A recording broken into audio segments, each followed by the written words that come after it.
नमस्कार, स्वागत है आपका एबीपी न्यूज में। आपके साथ मैं हूं अखिलेश आनंद। और जैसा कि लगातार हम आपको कह रहे हैं और आप भी इस चीज को जानते हैं, समझते हैं, इलेक्शन मतलब एबीपी न्यूज। बिहार में कुल 38 जिले, 35 जिले में हमारा यह काफिला गुजर चुका है कौन बनेगा मुख्यमंत्री का। अब हम मोतिहारी में मौजूद हैं। मोतिहारी से वार पलटवार की हम शुरुआत करें उससे पहले हम आपको एक रिपोर्ट दिखाना चाहेंगे कि बिहार की राजनीति में आज किस बात को लेकर सबसे ज्यादा चर्चा हुई है। आप देखिए, ऐसा लग रहा है कि एक बार फिर से जाति के इर्द गिर्द गोलबंदी होगी। यह खास रिपोर्ट आप देखिए, फिर चर्चा की शुरुआत करते हैं मोतिहारी से।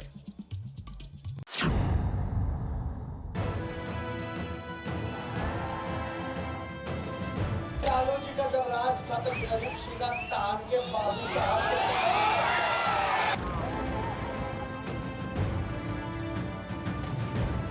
ठाकुरों को लेकर के उनकी जो नाराजगी है वो पहले से जगजाहिर है। तेजस्वी यादव के बाबू साहब वाले बयान ने बिहार में सियासी बवाल मचा दिया है। पहले चरण का चुनाव प्रचार खत्म होने से ठीक पहले तेजस्वी ने रोहतास जिले की डेहरी विधानसभा के एक चुनावी मंच से सवर्ण विरोधी ऐसा विवादित बयान दिया जिसने लोगों को लालू यादव की याद दिला दी। लालू जी का जब राज था तो गरीब सीधा तान के बाबू साहब लेकिन सब लोगों को हम साथ लेंगे। जो काम करेगा कर्मचारी सम्मान मिलेगा, जो गलत काम करेगा सजा मिलेगा। लालू के लाल के इन शब्दों में लालू की सियासत की झलक साफ दिखाई देती है। खाना नहीं लगा, गरीबी नहीं मिटा, वो अगला 5 साल काम कर। एक वक्त था जब लालू कहते थे भूरा बाल साफ करो, यानी भूमिहार, राजपूत और ब्राह्मण को खत्म करो। अब तेजस्वी के इस बयान ने साफ कर दिया कि तेजस्वी चाहे जितनी लंबी चौड़ी बातें करें, लाख कहें कि वो सबको साथ लेकर चलेंगे, लेकिन उनके मन में कुछ और है। तो हम ज्यादा समय नहीं कहेंगे। ठाकुरों को लेकर के उनकी जो नाराजगी है वो पहले से जगजाहिर है, इसलिए कि जिस तरह से रघुवंश साहू को जीवन के आखिरी क्षण तक यंत्रणा और अपमान के जरिए उन्हें असमय मौत की गोद में सोने के लिए विवश किया गया, एक बार फिर उन्होंने उस चीज को दोहरा दिया है। इसके बाद रोजगार दे देते तो बिहार में रहता। तेजस्वी के बयान पर आरजेडी सफाई दे रही है और कांग्रेस का कहना है कि तेजस्वी सबको सम्मान दिलाना चाहते हैं। मुझे लगता है कि आप तेजस्वी जी की बात समझ नहीं पा रहे। तेजस्वी आपने समझ ली तेजस्वी की बात? हमने समझ ली। तेजस्वी केवल ये कह रहे हैं हमारे महादलित हों, अति पिछड़े हों, दलित हों, हमारे भूमिहार हो, राजपूत हो, यादव हो, ब्राह्मण हो, कोई जात हो, आप उनकी बात को डिफेंड कर रहे हैं? नहीं, उनको सम्मान मिलेगा और हम ये सुनिश्चित करेंगे। उधर जीतन राम मांझी ने बाबू साहब वाले बयान पर तेजस्वी को खुलेआम ललकारा। उन्होंने ट्वीट किया, जीतन मांझी के रहते किसकी हिम्मत है जो वीर राजपूतों की छाती पर लात मार दे। आपके पिता भूमिहार, राजपूत, ब्राह्मण, कायस्थ को साफ करने की बात कहते थे और आप देश के लिए लड़ने वाले राजपूतों की छाती पर चढ़कर राज करने का सपना देख रहे हैं। माफी मांगिए। इसी जुबानी जंग के बीच बिहार में पहले चरण का चुनाव प्रचार थम गया। बिहार की जनता का मूड क्या है, इसे समझने के लिए कौन बनेगा मुख्यमंत्री का काफिला आज पूर्वी चंपारण जिले के मुख्यालय मोतिहारी में है। चलिए शुरू करते हैं मोतिहारी से एबीपी न्यूज का विशेष शो वार पलटवार।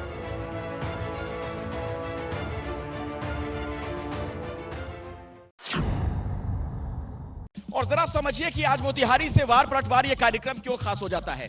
बिहार में जो चुनाव होने जा रहा है, पहले चरण का जो मतदान होगा, उसके लिए प्रचार का शोर आज थम चुका है। हालांकि मोतिहारी में शोर बहुत ज्यादा है, सियासी सरगर्मी बहुत तेज है।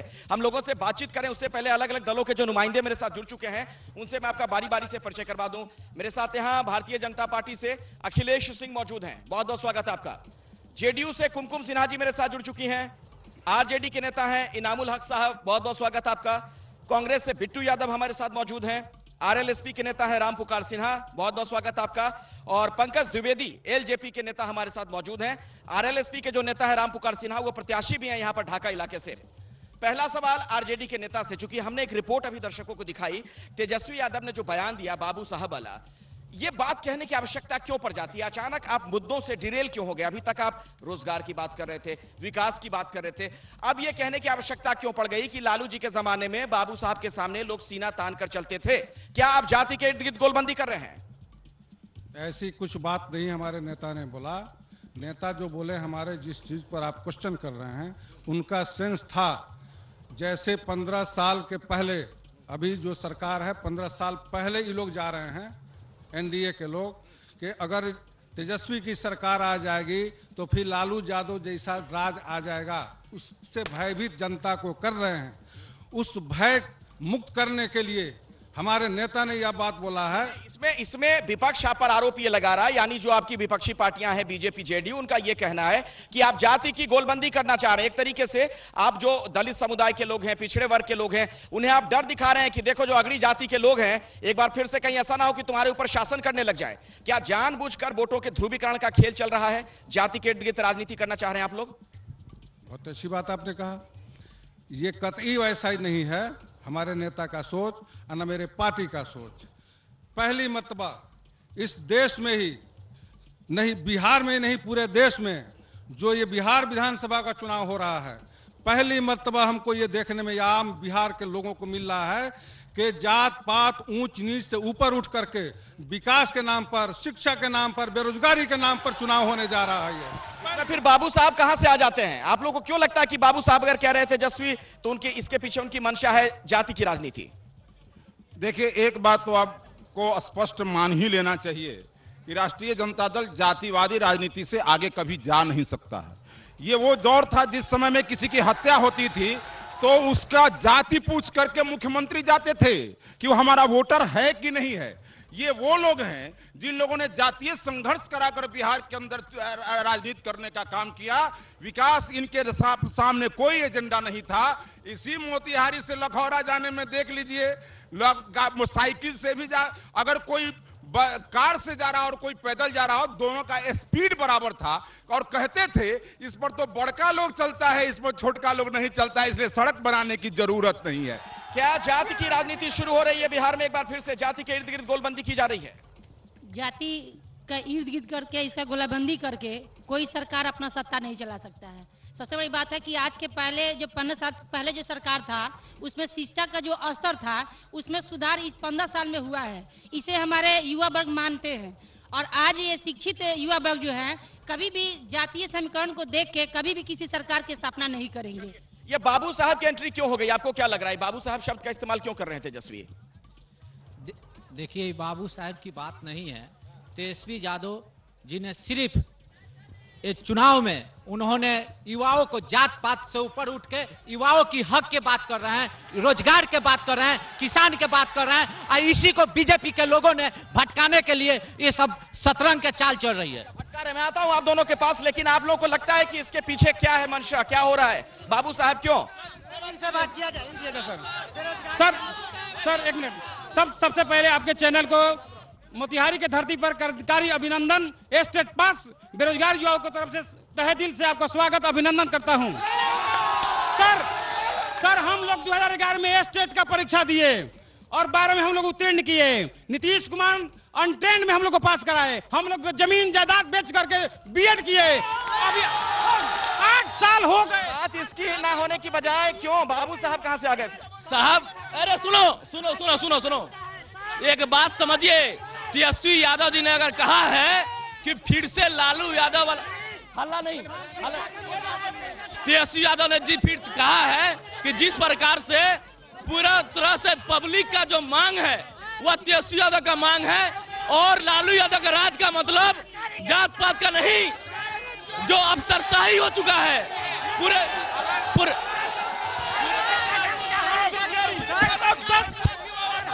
हम लोग रोजगारी का मुद्दा है। स्टेट पास 2011-12 में किया, अभी तक हम दर भटक रहे हैं। अब इनकी सरकार सही है, सुनती नहीं हम लोग बात। बिहारी में अगर आए हैं तो यह प्राथमिक मुद्दा है कि आप हिटलर शाही कार्यालय में हिटलर शाही हो गया है। ब्लॉक में बिना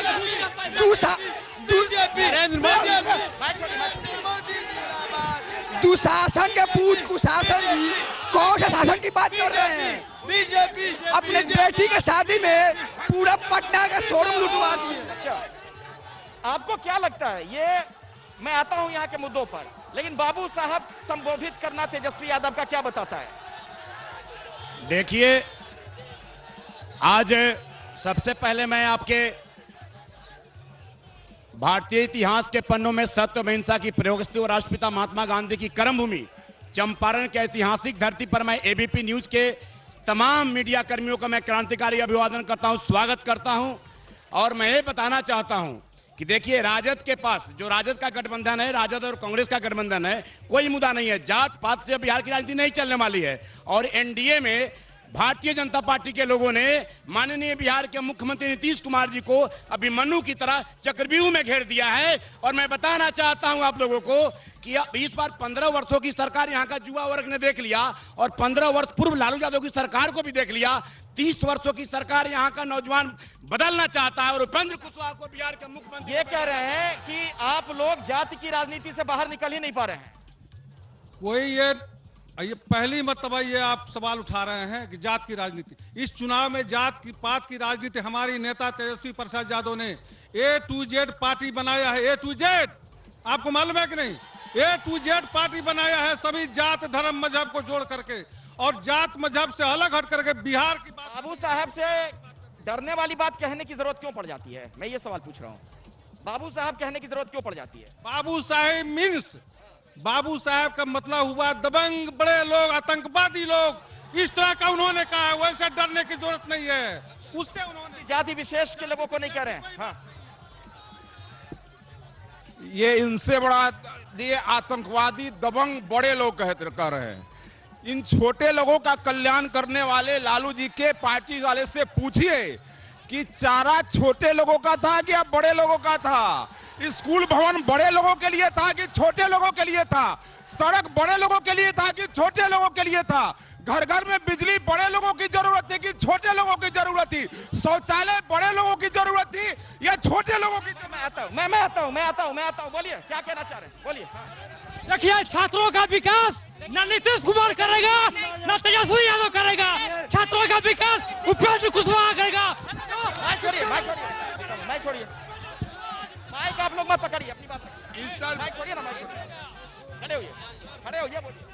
इस साल फिर नीतीश कुमार मुख्यमंत्री बनेंगे और मोतिहारी से प्रमोद कुमार भारी मतों से विजयी होंगे। अखिलेश जी, जो भारत की राजनीति में है, अभी सबसे बड़े नेता के तौर पर नीतीश कुमार माने जाते हैं और नीतीश कुमार के बदौलत ही यहाँ पर एनडीए की सरकार बनने जा रही है। रही सवाल, मैं ये कह रहा हूँ कि आरजेडी और बीजेपी ये दोनों का क्या मतलब रिकॉर्ड है? आरजेडी का रिकॉर्ड 15 साल का क्या है आपने देखा, और बीजेपी किस तरह वो जुमला करके निकली है वो भी आपने देखा। अगर यहाँ पर कल्याण कर सकता है और देश का कल्याण कर सकता है तो माननीय नीतीश कुमार। और नीतीश कुमार एक विचार भी है, एक सिद्धांत। आज से 15 साल पहले हम लालटेन में नीचे तरह बिछा के पढ़ते थे, लेकिन आज एलईडी है नीतीश कुमार के राज में।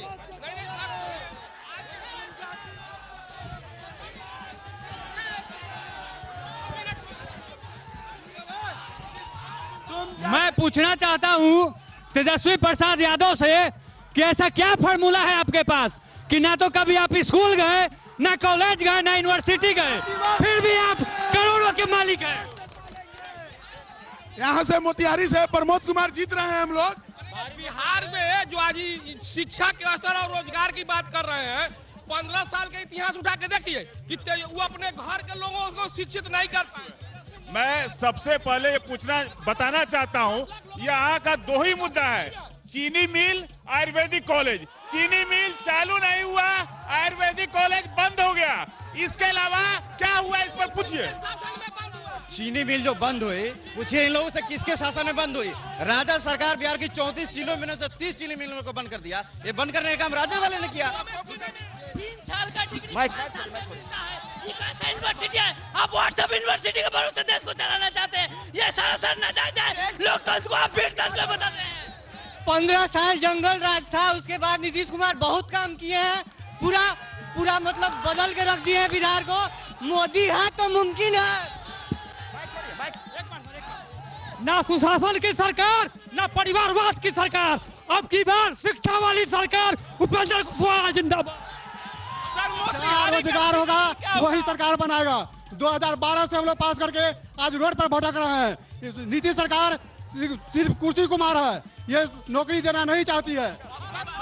माइक पर छीनिए, बारी बारी से अपनी बात रखिए। हाँ। माइक पर पकड़िएगा, माइक पर। सर मैं जदयू वालों से मेरा मुद्दा है, कोई भी एग्जाम हो रहा है, हेलो सरकार, हेलो हम लोग क्या बिहार यूनिवर्सिटी में 3 साल के जगह पे 5 साल ग्रेजुएशन होता है। क्या है हम लोग यहाँ यूनिवर्सिटी काहे नहीं आ रहा है? बिहार में आपकी बात शिक्षा वाली सरकार चाहिए, ना 9वीं फेल चाहिए ना गुंडा। सरकार हमसे करवाइए। मैं ये पूछना चाहता हूँ कि आज इस चुनाव को बेरोजगारी और शिक्षा पर लड़ी जा रही है। शिक्षा और बेरोजगारी के लिए 15 साल में जो सरकार थी क्या किया? पेच फंसाने वाली जो पार्टी है वो एलजेपी है। ये बड़ा अजीब सा मामला इस बार चुनाव में आपने कर दिया है। मोदी जी को आपके नेता बता रहे हैं कि मेरे राम में उनका भक्त, और वो लोग मानने को तैयार नहीं है। आप लोगों को कहा जा रहा वोट कटवा। देखिए, पार्टी के द्वारा वोट कटवा, वहां बीजेपी अपना गठबंधन धर्म निभा रही है। विषय है कि जो पिछला कार्यकाल है, निश्चित रूप से आज गठबंधन है। हम आपसे पूछना चाहते हैं कि पिछले गठबंधन काल में सेंट्रल में जिन जिन मुद्दों के साथ 14 में नरेंद्र मोदी जी सत्ता में आए और उन वादों को पूरा करके 19 में लोकप्रिय हुए, फिर चुनाव जीता, उन वादों के साथ नीतीश कुमार जी कहीं नहीं दिखे। चाहे वो धारा 370 का मामला हो। तो सर सवाल तो आपसे भी पूछा जाएगा कि चुनाव के वक्त ही क्यों याद आई ये बातें? जी, चुनाव के वक्त ही आप लोग को याददाश्त क्यों वापस आई? ये चीजें पहले नहीं समझ में आई। विषय है कि जब चिराग जी बिहार के विजन डॉक्यूमेंट, पार्टी के विजन डॉक्यूमेंट बनाने के लिए बिहार के गांव-गांव घूम रहे थे, Bihar first, Bihari first document के लिए, तब उन्होंने शिक्षकों का इशू उठाया, उन्होंने छात्र का इशू उठाया। आपको लोग ये कह रहे हैं कि इशू तो आप कह रहे हैं तमाम, लेकिन दरअसल आप लोग अपना इशू उठा रहे हैं। पर्दे के पीछे कुछ और खेल चल रहा है, और कह रहे हैं लोग कि चुनाव के जब नतीजे आ जाएंगे उसके बाद सत्ता की चाबी लिए घूमेंगे चिराग पासवान। मैं इस पर आऊंगा। तो आप देख रहे हैं बिहार चुनाव का सबसे बड़ा शो, कौन बनेगा मुख्यमंत्री, मोतिहारी से लाइव। और वार पलटवार की हम शुरुआत करें उससे पहले जब मैं मोतिहारी पहुंचा, मैंने क्या देखा, यहां पर क्या समस्याएं हैं, मोतिहारी का क्या हाल है, मोतिहारी की क्या खासियत है, मैं आपको एक रिपोर्ट दिखाता हूं। उसके बाद चर्चा की शुरुआत करेंगे यहां से।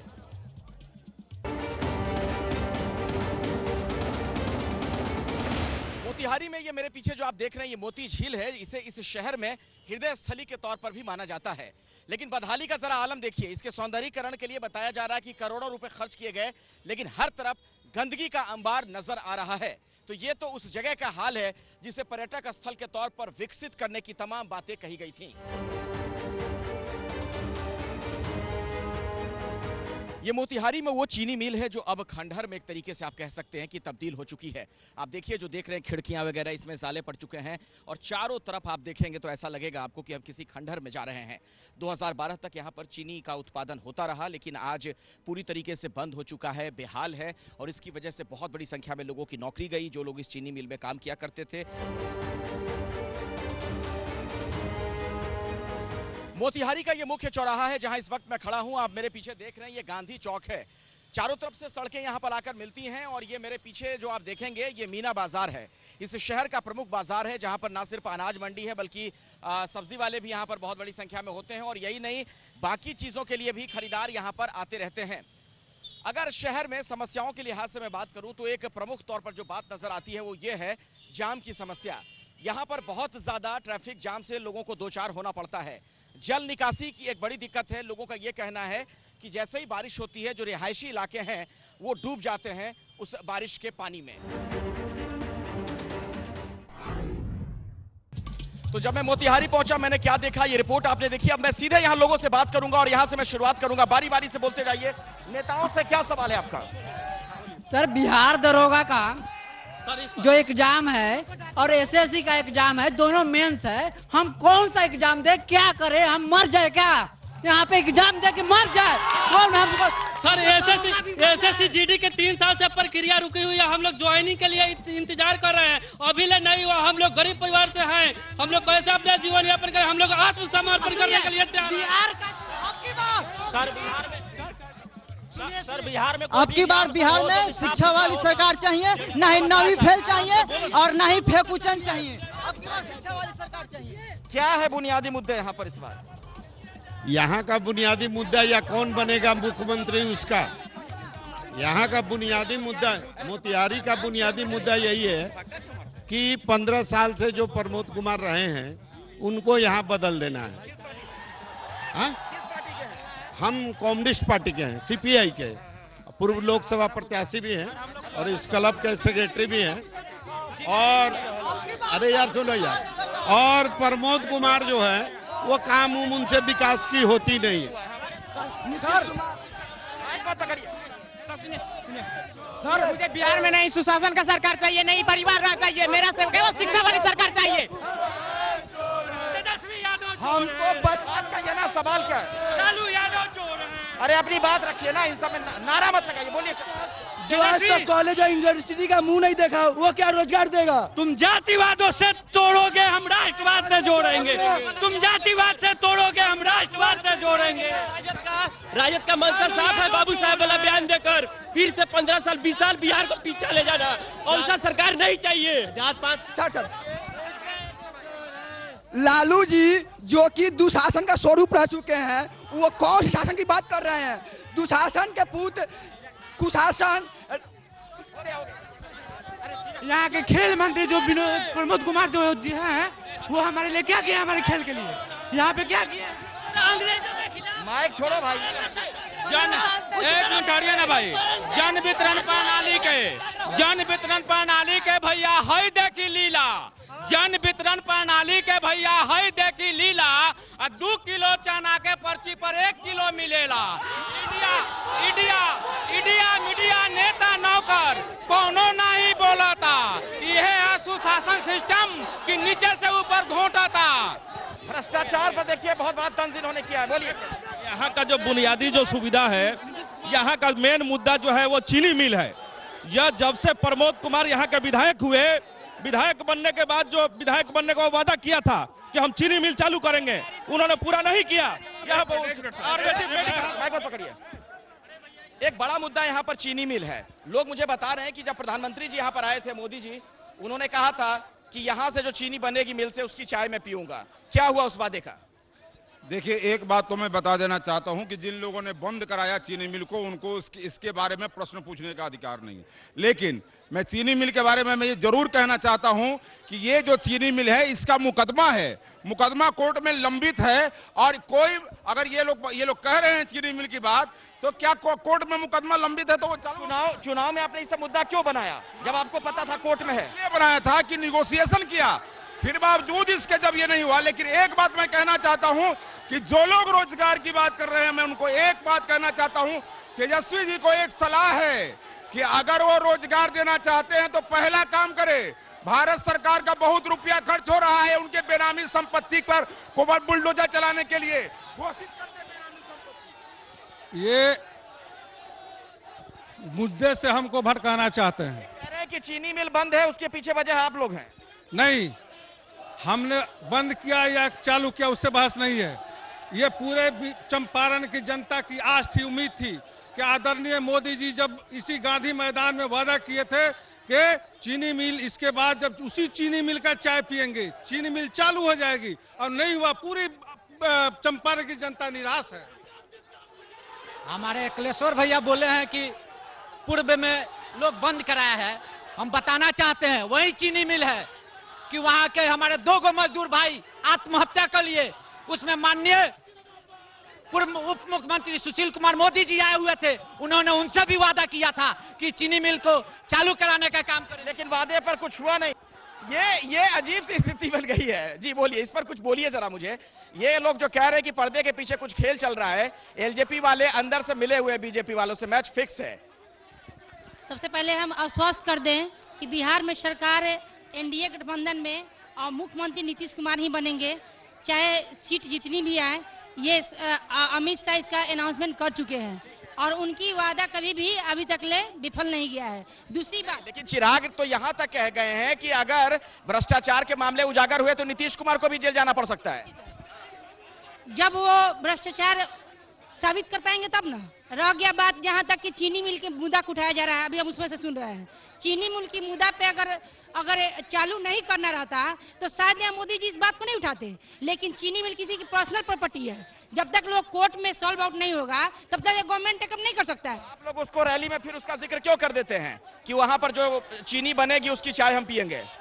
क्योंकि उनकी इच्छा थी कि चंपारण की एक अहम मुद्दा है चीनी मिल, जहां बहुत सारे बेरोजगारी को खत्म किया जा सकता है। अगर उनकी करने की इच्छा नहीं होती तो शायद इस बात को नहीं उठाते। और दूसरी बात मैं कहना चाहूंगी, मैं आता हूं, देखिए चीनी मिल यहाँ लोगों के लिए एक बड़ी दिक्कत है। मैं बता रहा हूं कैसे। चंपारण में बहुत बड़ी संख्या ऐसे किसानों की है जो गन्ना की खेती से जुड़े हुए हैं, उनके भी रोजगार चले गए। कुछ उसके बारे में आप लोग बोलना चाहेंगे चीनी मिल को लेकर? आज आरजेडी वाले बोलते हैं, हम लोग से सवाल पूछते हैं कि 15 साल में चीनी मिल क्यों नहीं खुला? चीनी मिल बंद करवाने वाले कौन थे? आरजेडी वाले। चारा चोर। हाय हाय। राजद के बड़े भाई से पूछिए, राजद के बड़े भाई से पूछिए कि 14 चीनी मिल बिहार का बंद कौन करवाया? 2000 मुजफ्फरपुर जाते हैं, ढाका 3 घंटे में जाते थे, 1.25 घंटे में जाते हैं ढाका। जुमलेबाज की सरकार नहीं चाहिए मुझे, शिक्षा वाली सरकार चाहिए। रालोसपा से मोदी जी को लाना है, नीतीश कुमार सुनिए केवल बीजेपी और जदयू से पूछा, ये लोग से पूछिए। कोई भी नेता सा रोजगार पर रोजगार पर डिबेट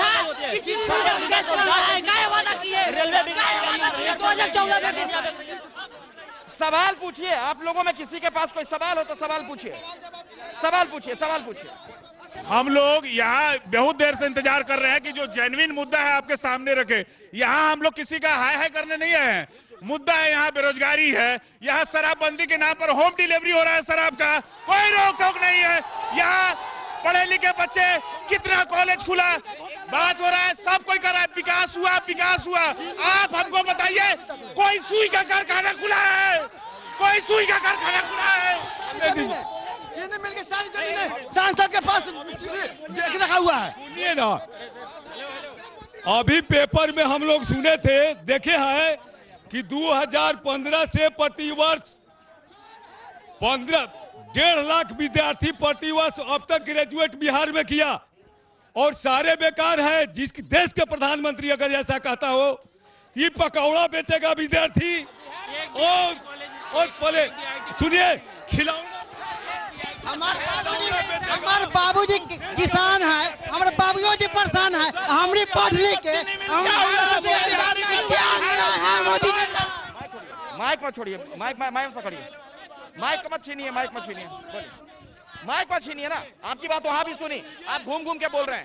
छोटे में एग्जाम का, ये स्टेट का एग्जाम 8 साल के बाद होता है, और 8 साल के बाद फिर भी एग्जाम रद्द हो जाता है। हम लोग फॉर्म भरने में 1,000 रुपया खर्चा करते हैं। इन लोग शराब। नेता ऐसा चाहिए जो जमीन से जुड़ा हो। प्रमोद कुमार किसी के भी साथ बैठे रहते हैं। पिछला सवाल का जवाब हमको दिलवाया जाए। प्रत्याशी जो आए हैं उनसे हम जो बोले बाबू साहब वाला बयान देकर, क्या बिहार को 15-20 साल पीछे ले जाना चाहते हैं? लेता हूं आरजेडी के नेता से ये सवाल है। बाबू साहब वाला बयान वो कह रहे हैं कि जानबूझकर दिया गया, आप लोग बिहार को 15 साल पीछे ले जाना चाहते हैं। बाबू साहब मतलब उन्होंने समझा ही नहीं। बाबू साहब कोई जात बिरादरी नहीं है। बाबू साहब आप पूछ लीजिए कि 15 साल पहले लालू यादव के राज से पहले बाबू साहब जब कोई कर्ज कर जाता था आदमी, कोर्ट कचहरी में, थाना में, पुलिस में, ब्लॉक में, वो बाबू साहब लोग किसी का सुनता था क्या? लालू यादव जब आए, सरकार बनी, बाबू साहब जाति से जुड़ी हुई बात नहीं है, वो अधिकारियों के लिए जाति से जुड़ी बात नहीं है। बाबू से का मतलब आप जाति बात पे मत ले जाइए। आप लोग इसको क्या ट्विस्ट दे रहे हैं? बीजेपी वाले लोग आप लोग क्या ट्विस्ट दे रहे हैं इसको जाति से जोड़कर? देखिए, ये इनका पुराना चरित्र है, जातियों में बांटकर बिहार के अंदर राजनीति करना और विकास को पीछे रखना। न सड़कें बनवाई, न बिजली लगाई, कुछ नहीं किए, और डर के मारे लालू जी का फोटो हटा दिया और माफी भी मांगे। तो मैं कहता हूं बिहार की जनता माफ कर देगी, लेकिन तेजस्वी यादव के पास जो बेनामी संपत्ति है, जिस पर बुलडोजर चलना बाकी है उसको घोषित कर दे तेजस्वी यादव। और बिहार में आप लोग थे, बुलडोजर क्यों नहीं चलवा पाए? सरकार में इतने लंबे वक्त रहे, बुलडोजर चलवा देते। बुलडोजर चला है और आगे भी चलेगा। मुझे एक ब्रेक के लिए रुकना पड़ेगा, एक छोटे से ब्रेक के लिए रुकना पड़ेगा। मोतिहारी से वार पलटवार जारी है, आप देखते रहिए एबीपी न्यूज। एबीपी न्यूज आपको रखे आगे।